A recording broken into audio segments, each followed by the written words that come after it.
Okay, alright. Welcome back to my YouTube channel. I'm Mandis Vlog. Naku, matindi.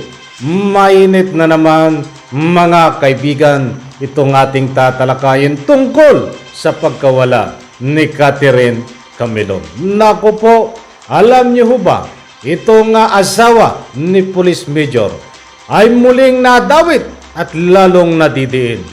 Dito ho sa pagkawala ni Catherine Camilon. Siya ho nga ba ay sangkot dito at may kinalaman sa pagkawala ni Catherine Camilon? Bakit siya tuluyang nadidiin? Laman no ng video na yan ang ating tatalakayin at marami pang iba. At kung bago pa lang po kayo sa aking maliit pa na YouTube channel, inaanyayan ko po kayo. Please subscribe, sabay-sabay po nating i-like ang video na ito kung nagustuhan nyo po. Ako'y muling nagpapaalala mga kaibigan, kung pwede lang ho, pag may pagkakataon po kayo, patapusin po nating panoorin ang kabuuan ng vlog na ito. At nang sa ganon, lubos po nating maunawan. Heto na!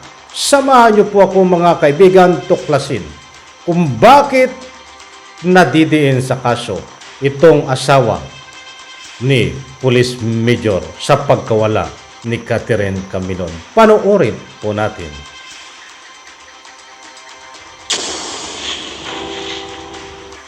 Na-invite na rin po ba yung misis po ng police about po dito, Colonel? Kung meron po siyang knowledge po dito sa pagkakawala po ni Catherine?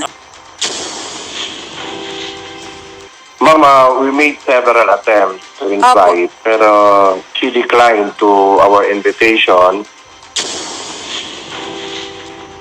Bali, nung tinignan ko po yung messenger niya, 14 hours po siyang offline. Nagpaalam po siya na sabi niya, yung kinabukasan, yung Friday, dun lang daw po siya sa Batangas.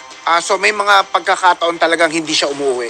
Meron pong naalis po siya, pero kinabukasan po, nabalik na din siya. Okay. So hindi kakaiba para sa inyo yung hindi siya umuwi, 'di ba? Kaya lang ito walang pasabi na hindi siya Opo. umuwi. No? Opo. So nung tanghalian kinabukasan, anong ginawa nyo nung napansin nyo nang parang nawawala na siya? Noon hanggang naghintay-hintay ho kami, sabi ko, sige, hintayin natin hanggang maya-maya ng kaunti. Yung naghintay na hanggang tanghali. Panay na panay ho ang dial ko sa kanyang number. Hanggang sa messenger, call ho ako ng call. Wala ho talaga. Di sabi ko ho kay Ching, Ching, ba hindi ka ako po pwede yan na hindi siya nagbubuhay ng cellphone. Kaya ho, nung pagdating na ng gabi, sabi ko, sige, hintayin natin. Text messages, gano'n? Tuloy-tuloy. Tuloy ho ang dial ko. Pa-dial na ho ako. Pag dinadial mo, nagri-ring?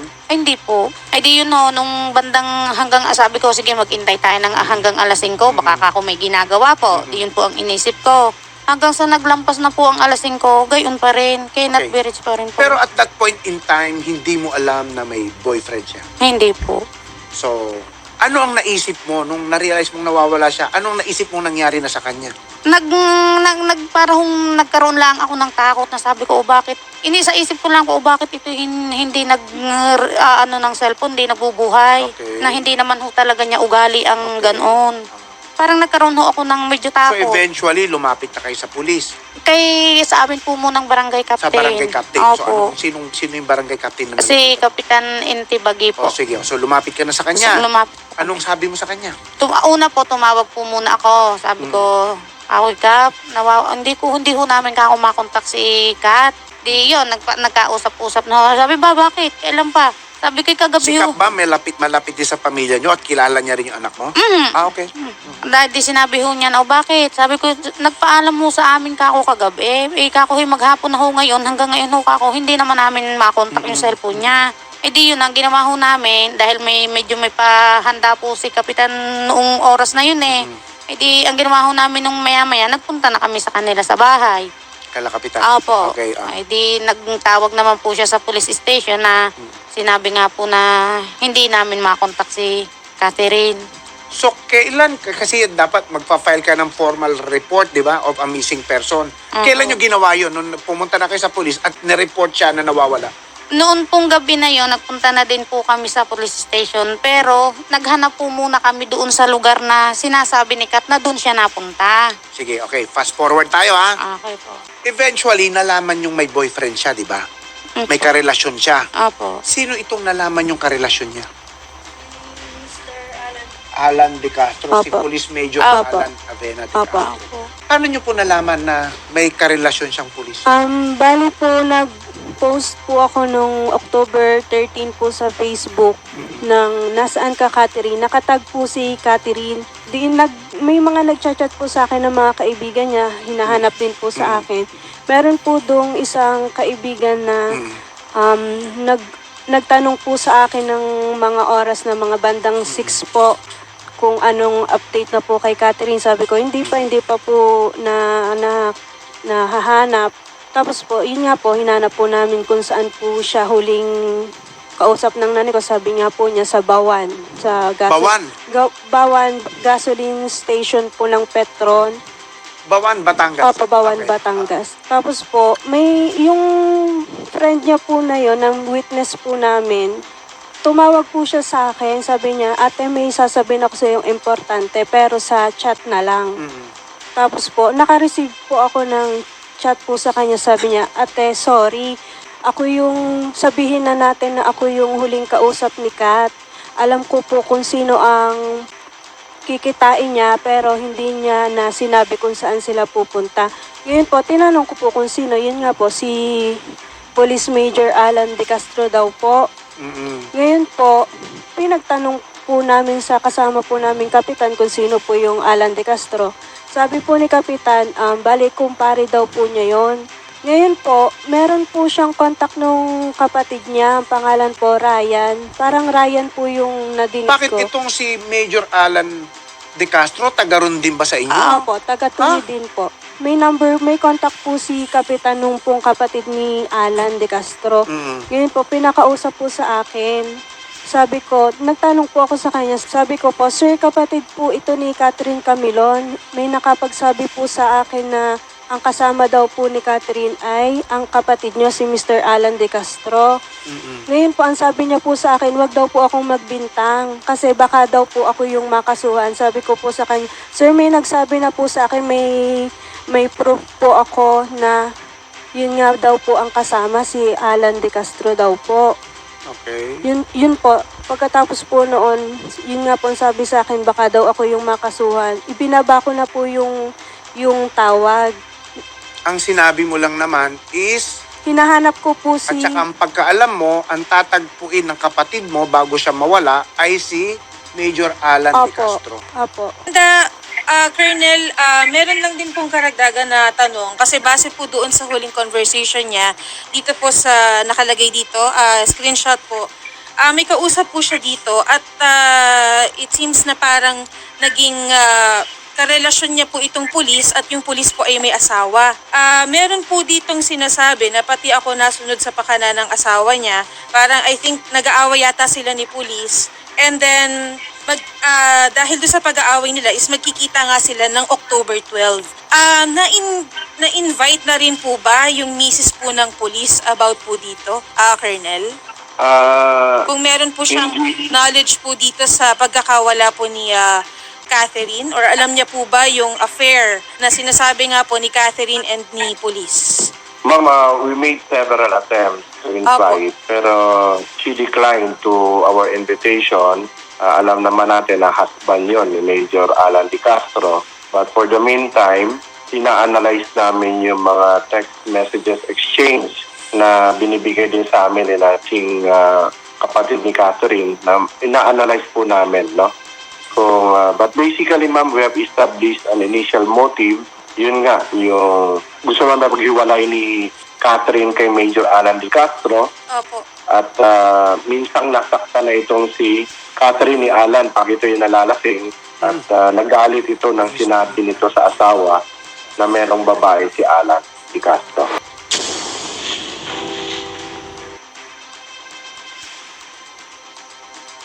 Okay, alright. Naku po, matindi, mainit shoutout. At maraming salamat sa programa mo. Idol Rapi Tulfo, Senador Rapi Tulfo, ipaintulot ho ang paggamit ng inyong counting video clips. At siyempre, tayo po isa sa sumusuporta sa bagamat malayo pa po ang darating na halalan. Tayo po ay susuporta dito at isa rin po sa nagtutulak na ika nga po tumakbo ng pagka-presidente itong si Idol Rapi Tulfo. Kayo po mga kaibigan, sino po dito ang gustong sumuporta kapag tumakbo ng pagka-presidente itong si Idol Rapi Tulfo?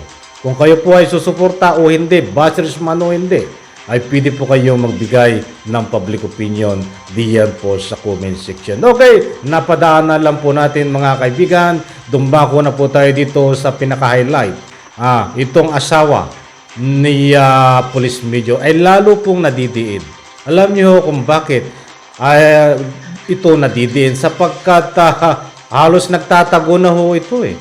Sapagkat ilang beses na po nag-attempt ang ating kinahukulan ng mga investigador na imbestigahan kuna ng salaysay, subalit ayaw pong magpa-imbestiga. Hindi lang po isang beses. Maraming beses na nagkakaroon po ng pag-iimbestiga dito, subalit hindi ho natutuloy mga kaibigan dahil ayaw nga. Nako po, matindi, diba? Alam niyo ho, hindi po lahat ng iniimbestigahan ay sangkot po sa kaso. Ang gusto pong layunin lang dito ay makakuha po ng mga impormasyon pa na mag-i-establish po tungkol dito sa pagkawala ni Catherine Camilon. But datapwat sa puntong ito ay ayaw niya po na magpa-imbestiga. Lalo pong magkakaroon po ng duda ang taong bayan na ito ay ang nasa isip po. Ang nakahaka po ng taong bayan, netizen, ay baka ho ito ay sangkot. Dahil ayaw pong linisin ang kanyang pangalan. Ano ba naman kung magpa-imbestiga ka, magbigay ka ng iyong salaysay, mga kaibigan, nang sa ganun po ay malinis ang iyong pangalan. Ang gusto ko pong ipunto dito hanggang hindi po ito humaharap diyan ho sa investigasyon, ay lalo po ito magkakaroon ng daw takahaka ang taong bayan na sangkot di umano sa pagkawala ni Catherine Camilon, mga kaibigan. Sapagkat ayaw siya mag-imbestigay, parang mayroon po siyang tinatago. Yan po ay di umano. Kaya kung gusto nyo po, asawa ni Police Major, na makahaka na ganyan, maalis ang doubt sa iyo ng taong bayan, nating mga mahal na netizen, ay kung pwede lang ho, magbigay ka ng impormasyon at nang sa ganun po, matapos, di ba? Ay pabor ho sa iyo yan. At nang sa ganun ay malinis ang iyong pangalan, ba't sa puntong ito'y ayaw mo eh? Ano ba ang tinatago mo? Bakit ayaw mo na magpa-imbestiga? Kalat na kalat po diyan sa social media. Kahit saan kayo magpunta na media platform, ay baka ito daw po ay nakipagsabunutan dito kay Catherine Camilon. At yung mga di umano, na panibagong buhok na hindi tugma dito kay Catherine Camilon, ay baka ito'y kayo daw ito, marami nagtatanong. Kaya para maiwasan po yung kanyan, kung mapapanood ito asawa ni Police Major, gawin nyo ho, magpa-imbestiga ng malinis po ang iyong pangalan. Yan po ay pabor sa iyo. Dahil kung hindi ka magpapa-imbestiga, uulitin ko, malaking katanungan po. Bakit ayaw mo? Lalo ka hong madidiin sa pamamagitan po ng haka-haka, mga kaibigan. Sana ho, nakuha nyo ang gusto kong ipunto dito.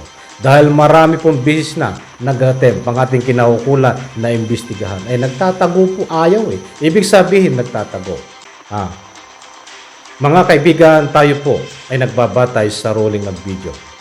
Nasabi po natin na dito at natukoy ang usapin tungkol dito sa asawa ni Police Major dahil nandiyan po related sa video na pinakita ko po sa inyo.